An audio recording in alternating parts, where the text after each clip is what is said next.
അന്തിമ ചർച്ചകൾക്ക് ശേഷം ഇറാൻ US ധാരണയിൽ ഒപ്പുവെക്കുമെന്ന് ഇറാൻ വിദേശകാര്യമന്ത്രി അബ്ബാസ് അഗ്രോച്ചി വ്യക്തമാക്കി. ധാരണ ഒപ്പുവെച്ച ശേഷം ഔദ്യോഗികമായി അറിയിക്കുമെന്നും അദ്ദേഹം പറയുന്നു. ആണവശേഖരം നശിപ്പിക്കുന്ന വിഷയത്തിൽ അമേരിക്കയുമായി ഇറാൻ ധാരണയിൽ എത്തിയെന്നും സൂചനകളുണ്ട്. ഐസൺ ജോസ് നൽകും വിശദാംശങ്ങൾ. ഐസൺ, ഈ 14 വ്യവസ്ഥകളുമായി ബന്ധപ്പെട്ടുള്ള ചർച്ചകളാണ് നടന്നിരിക്കുന്നത്.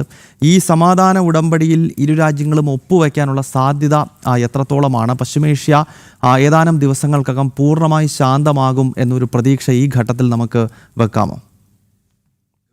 അശ്വതി, ഈ പശ്ചിമേഷ്യ പൂർണ്ണമായും ശാന്തമാകുമെന്ന് പ്രതീക്ഷിക്കാവുന്ന സാഹചര്യമില്ല എന്ന് തന്നെ നമുക്ക് നിരീക്ഷിക്കേണ്ടതുണ്ട്. പക്ഷേ ഇറാൻ US തമ്മിലുള്ള സമാധാന ധാരണയുടെ ഭാഗമായുള്ള നീക്കങ്ങൾ കൃത്യമായി നടക്കുന്നുണ്ട് എന്നതും ഒരു യാഥാർത്ഥ്യമാണ്. ഈ ഇറാൻ US സമാധാന ചർച്ചകളുടെ ഭാഗമായി 14 സമാധാന നിർദ്ദേശങ്ങളാണ് മുന്നോട്ട് വയ്ക്കുന്നത്. ഈ 14 സമാധാന നിർദ്ദേശങ്ങളിൽ ഏറ്റവും നിർണായകമായതാണ് ആണവായുധം നശിപ്പിക്കുന്നത് സംബന്ധിച്ച്. അതായത് 450 കിലോയോളമുള്ള സമ്പുഷ്ടീകരിച്ച യുറേനിയം ഇറാൻ്റെ കൈവശമുള്ളത് അടിയന്തരമായി നശിപ്പിക്കണമെന്നൊരു നിലപാടാണ്. അതിനെ പൂർണ്ണമായും അംഗീകരിക്കുന്ന സ്വീകാര്യമാണ് എന്ന നിലപാടാണ് സ്വീകരിച്ചിരിക്കുന്നത്. അതുപോലെ തന്നെ ഹോർമൂസിലെ അമേരിക്ക നടത്തിയിരിക്കുന്ന, അതായത് ഇറാനിലെ പോർട്ടുകളിലേക്ക് പോകുന്ന കപ്പലുകളെ തടയുന്നൊരു നീക്കം അമേരിക്കയുടെ നാവികസേന ഹോർമൂസിൽ നടത്തുന്നുണ്ടായിരുന്നു. ഹോർമൂസിൻ്റെ ഇറാനിലെ പോർട്ടുകൾ, ഹോർമൂസിനോട് ചേർന്ന് ഇറാൻ്റെ പോർട്ടുകൾ ഉപരോധിക്കുന്നൊരു നീക്കമുണ്ടായിരുന്നു. ഈ ഉപരോധം പൂർണ്ണമായും ഒഴിവാക്കണമെന്നൊരാവശ്യം ഇറാനും മുന്നോട്ട് വയ്ക്കുന്നുണ്ട്. സ്വാഭാവികമായും ഈ പ്രശ്നങ്ങൾ പരിഹരിക്കപ്പെടുകയാണെങ്കിൽ, ധാരണയിലെത്തുകയാണെങ്കിൽ ഉപരോധം ഒഴിവാക്കാമെന്ന നിലപാട് നേരത്തെ തന്നെ ട്രംപ് അറിയിക്കുകയൊക്കെ ചെയ്തിട്ടുണ്ട്. അതുകൊണ്ട് തന്നെ ഈ 14 സമാധാന ചർച്ചകളിലെ വിവിധ ഘടകങ്ങൾ, അത് ഇറാൻ ഫണ്ട് ഉൾപ്പെടെ, അതായത് ഇറാന് വിദേശത്ത് നിന്ന് ലഭിക്കാനുള്ള തുക, അതുപോലുള്ള വിവിധങ്ങളായ കാര്യങ്ങളുണ്ട്.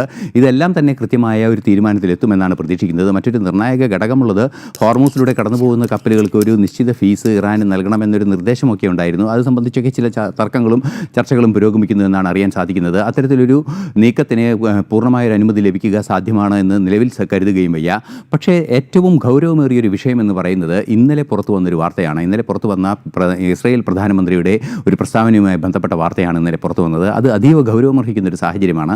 അമേരിക്കയുടെ പിന്തുണയില്ലെങ്കിലും ഇറാനെതിരെയും ഇറാൻ്റെ പ്രോക്സികൾക്കെതിരെയും, അത് ലെബനനിലെ ഹിസ്ബുള്ളയാവാം, യമനിലെ ഹൂതി വിമതരാകാം, ഹമാസ് ആകാം, അത്തരത്തിൽ ഏതെങ്കിലും സംവിധാനങ്ങളുമായി, കുഡ്സ് ഫോഴ്സ് ഒക്കെയുള്ള സംവിധാനങ്ങളുമായും ആ സംവിധാനങ്ങളെ നിയന്ത്രിക്കുന്നതിൻ്റെ ഭാഗമായി കൃത്യമായ സൈനിക നടപടിക്ക് ഒരുങ്ങാൻ ഇസ്രായേൽ സൈന്യത്തോട് ഇസ്രായേൽ പ്രധാനമന്ത്രി തന്നെ നിർദ്ദേശിച്ചിരിക്കുന്നു. അമേരിക്കയുടെ പിന്തുണയില്ലാതെ ഇറാനെതിരെ യുദ്ധം ചെയ്യാനുള്ള നീക്കങ്ങൾ ഇസ്രായേലിൻ്റെ ഭാഗത്തു നിന്നുണ്ടാകുന്നു എന്ന നിലപാട് ഇന്നലെ ഇസ്രായേൽ പ്രധാനമന്ത്രി അറിയിച്ചതായി ഇസ്രായേൽ പ്രതിരോധ മന്ത്രി ഇസ്രായേൽ കാറ്റ്സ് തന്നെ ഔദ്യോഗികമായി സമൂഹ മാധ്യമത്തിൽ കുറിക്കുകയും ചെയ്തൊരു സാഹചര്യമുണ്ടായി.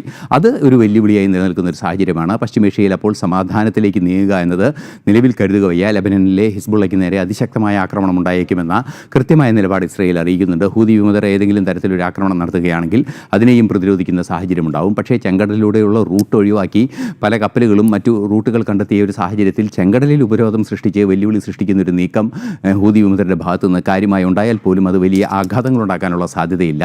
എന്ത് തന്നെയായാലും നിലവിലെ സാഹചര്യത്തിൽ ഇറാനും US തമ്മിലുള്ള പ്രശ്നം പരിഹരിക്കപ്പെട്ടിരിക്കുന്നു. ഇറാനും അമേരിക്കയും തമ്മിലുള്ള സമാധാന ഉടമ്പടി സംബന്ധിച്ച് ഉള്ള അവസാനഘട്ട ചർച്ചകൾ നടക്കുകയാണ്. 14 വ്യവസ്ഥകളുമായി ബന്ധപ്പെട്ടുള്ള ചർച്ചകളാണ് നടക്കുന്നത്. ഏകദേശ ധാരണയായി എന്നാണ് ഇറാന്റെ വിദേശകാര്യമന്ത്രി ഇപ്പോൾ വ്യക്തമാക്കുന്നത്. അങ്ങനെയെങ്കിൽ ഇറാനും അതോടൊപ്പം തന്നെ US നടന്നുകൊണ്ടിരിക്കുന്ന വലിയ സംഘർഷത്തിനൊരു അയവ് ഉടനെ ഉണ്ടാകുമെന്ന് നമുക്ക് പ്രതീക്ഷിക്കാം. ഇന്റർനാഷണൽ ഡെസ്കിൽ നിന്നും ഐസൺ ജോസ് ആണ് വിശദാംശങ്ങളുമായി ചേർന്നത്.